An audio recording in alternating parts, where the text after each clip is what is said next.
নমস্কার, আমি তরুণ ঘোষ। কালকে 15 তারিখ তারেক রহমানের শপথ গ্রহণ অনুষ্ঠান। এই শপথ গ্রহণ অনুষ্ঠানের আগে বিভিন্ন দেশ থেকে তার কাছে শুভেচ্ছা বার্তা এসে পৌঁছেছে, যেমন নরেন্দ্র মোদীও শুভেচ্ছা বার্তা দিয়েছেন।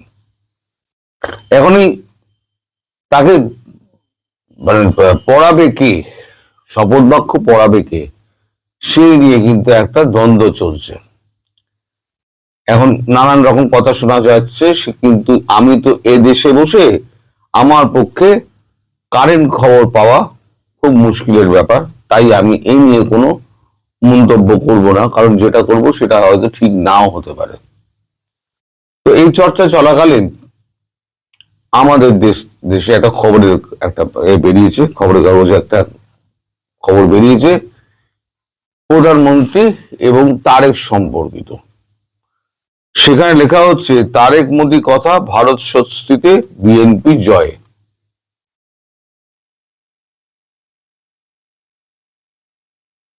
আমি খবরের গুরুত্বপূর্ণ অংশগুলো পড়ছি। আজ ভালো করে দিন শুরু হওয়ার আগেই প্রধানমন্ত্রী নরেন্দ্র মোদী বিএনপি চেয়ারম্যান তারেক রহমানকে জয়ের জন্য অভিনন্দন জানিয়ে পোস্ট করলেন। তারেকের শপথ গ্রহণ অনুষ্ঠানে ভারতের থেকে কে যাবেন তা নিয়ে চর্চা শুরু হয়েছে। স্বাভাবিকভাবেই উঠে এসেছে বিদেশমন্ত্রী এস জয়শঙ্করের নাম, কিন্তু সেই সময় তিনি মিউনিকে নিরাপত্তা সংক্রান্ত একটি সম্মেলনে তার যোগদানের কথা। সূত্রের খবর, এই পরিস্থিতিতে নরেন্দ্র মোদী ঢাকা যাবেন কিনা তা নিয়ে জোর চর্চা চলছে। মোদী আজ এক্সে লিখেছেন, এই জয় প্রমাণ করে আপনার নেতৃত্বের ওপরে বাংলাদেশের মানুষের ভরসা রয়েছে। বাংলাদেশের গণতান্ত্রিক প্রক্রিয়ার সার্বিক প্রগতির পাশে থাকবে ভারত। যৌথ উন্নয়নের দিকে লক্ষ্য রেখে তিনি তারেকের সঙ্গে কাজ করার জন্য মুখিয়ে রয়েছেন, তাও স্পষ্ট করেছেন মোদী। এরপর দুপুর গড়াতেই সরাসরি ফোন করেন তিনি তারেক রহমানকে, মানে নরেন্দ্র মোদী তারেক রহমানকে ফোন করেন।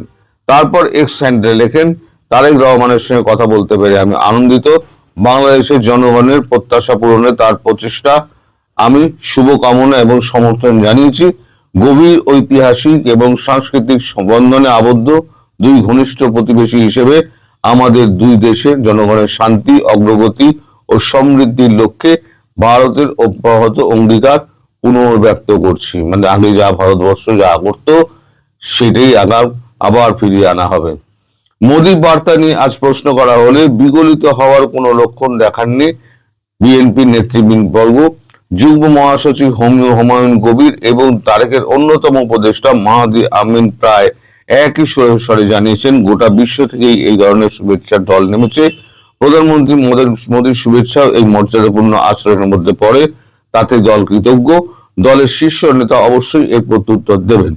কূটনৈতিক সূত্রের খবর, আগামী দিনে ভারত নীতি একটি কঠিন পাঠক্রম হতে চলেছে তারেকের কাছে। তার নিজের দেশে এমন কোনো বার্তা না যায় যে তিনি নয়াদিল্লির অঙ্গুলিহীনের অপেক্ষায়। নরেন্দ্র মোদীর কৃপা প্রার্থী। ভারতের সঙ্গে ভবিষ্যৎ সম্পর্কের কথা উঠলেই তিনি তার দল বরাবরই বলেছেন, দ্বিপাক্ষিক সম্পর্ক হতে হবে সমানে সমানে, অর্থাৎ নয়াদিল্লিকে সমান গুরুত্ব দিতে হবে ঢাকাকে। পাশাপাশি আরো একটি গলার কাঁটা হয়ে রয়েছে প্রাক্তন প্রধানমন্ত্রী শেখ হাসিনা ভারতবাস। সংবাদ সম্মেলনে মুখোমুখি হয়ে সালাউদ্দিন বলেন, আর এক নেতা সালাউদ্দিন বলেন, শেখ হাসিনার বিরুদ্ধে তদন্ত চলা এবং আওয়ামী লীগের উপর সুনির্দিষ্ট অভিযোগ রয়েছে, ফলে ভারত সরকারের সঙ্গে প্রত্যর্পণ চুক্তির ভিত্তিতে হাসিনাকে বাংলাদেশে ফিরিয়ে আনা হবে এবং এদেশে বিচারের সম্মুখীন হতে হবে তাকে। সালাউদ্দিন আরো বলেন, দুই দেশের বিদেশ মন্ত্রকের মাধ্যমে আইনি পথে এই প্রক্রিয়া সম্পন্ন হবে। প্রসঙ্গত 2025 সালের শেষে খালেদা জিয়ার মৃত্যুর পর প্রধানমন্ত্রীর শোক বার্তা নিয়ে বিদেশ মন্ত্রী এস জয়শঙ্কর পৌঁছে গিয়েছিলেন ঢাকা। সেখানে দেখা করেছিলেন তারেকের সঙ্গে। আসলে বাংলাদেশের জুলাই অভ্যুত্থানের পর যত সময় গড়িয়েছে, সংখ্যালঘুদের ওপর পীড়ন এবং ভারত বিরোধী সামাজিক বয়ানের যত ধারালো হয়েছে, সাউথ ব্লক বুঝতে পেরেছি বিএনপি ছাড়া এই মুহূর্তে তাদের কাছে কোনো বিকল্প নেই। জামায়াত যতই মুখে উদারতার কথা বলুক, তাদের ইস্তাহারে যতই ভারতের নাম থাকুক, তারা ক্ষমতাসীন হলে নয়াদিল্লির সমূহ বিপদ, একথা স্পষ্ট মোদী সরকারের কাছে। এটা হচ্ছে আমাদের যেটা রিপোর্টে বেরিয়েছে। এখন যে সালাউদ্দিন সাহেব বলেছেন না যে শেখ হাসিনার প্রত্যাবর্তন নিয়ে, তার বিচার নিয়ে আমরা কথা বলবো। বিচার পদ্ধতি, তার বিরুদ্ধে বিচারের ব্যবস্থা করা হয়েছে, তিনি অপরাধী সাব্যস্ত হয়েছেন। আমার প্রশ্ন হলো, দর্শক, এই যে সালাউদ্দিন সাহেব, তিনি বলছেন ভারতের কৃপা প্রার্থী যেন মনে না করা হয়, আমরা ভারতের কৃপা প্রার্থী। তিনি তো কৃপা পাওয়ার জন্য তো এসে সাউথ ব্লকে ধর্ণা দিয়ে ঘন্টার পর ঘন্টা বসে থাকেন, ঘন্টার পর ঘন্টা, একটু কৃপা পাওয়ার জন্য। দ্বিতীয়ত, যে জুলাই সনদ আপনারা নিজেরা মানেন না, কারণ জুলাই সনদ যদি মানতে হয় তাহলে পরে কি হবে, তারেক রহমান প্রধানমন্ত্রী হলে তাহলে পরে তিনি আবার দলের নেতা থাকতে পারবেন না, 2 পদ হোল্ড করতে পারবেন না, আবার দ্বিতীয়বার নির্বাচন লড়তে পারবেন না, এরকম পরপর অনেকগুলোই রয়েছে। তারপরে তো আরো অনেক অনেক এগুলো রয়েছে, সেখানে ওনারা সমস্ত করেছিলেন, বিরোধিতা করেছিলেন এবং সরকারিভাবে বিরোধিতা করেছিলেন। তাহলে সেই আইসিটি কে যখন তারা বলছে যে আইসিটি আমরা মানি না, যখন এই বিতর্কটা হয়েছিল আইসিটি সব ভুয়ো, সেই আইসিটি ধুয়ো দিয়ে তিনি আবার শেখ হাসিনার প্রত্যর্পণ চাইছেন। আসলে এইটা বলে ভারতবর্ষের ওপরে একটা চাপ সৃষ্টি করার যে চেষ্টা করছেন সালাউদ্দিন সাহেব, সেইটা কিন্তু কাজে আসবে না। ওই বন্ধ ঘরে জয়শঙ্করের সঙ্গে তারেক এবং তার পরিবারের কি কথা হয়েছিল আপনি বিন্দু মাত্র জানেন না। কিন্তু হ্যাঁ, আমি এটা বুঝি যে আপনাকে এখন আত্মরক্ষার খাতিরে, দেশের মানুষের কাছে একটা মুখ রক্ষার খাতিরে আপনাকে এই কথাটা বলতে হয়েছে, কিন্তু ভবিষ্যৎ কিন্তু অন্য কথা বলবে, আজকে আমি বলে রেখে দিলাম। এবং শেষে একটা কথা বলি, আজকে জয়শঙ্কর যখন মিউনিখ চলে যাচ্ছেন, তাহলে আগামীকাল চর্চা হচ্ছে হয়তো নরেন্দ্র মোদী হয়তো উপস্থিত হতে পারেন সেখানে।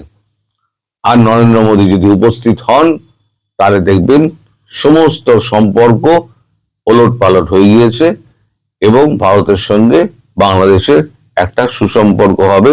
কিন্তু যেহেতু ইনক্লুসিভ নির্বাচন হয়নি,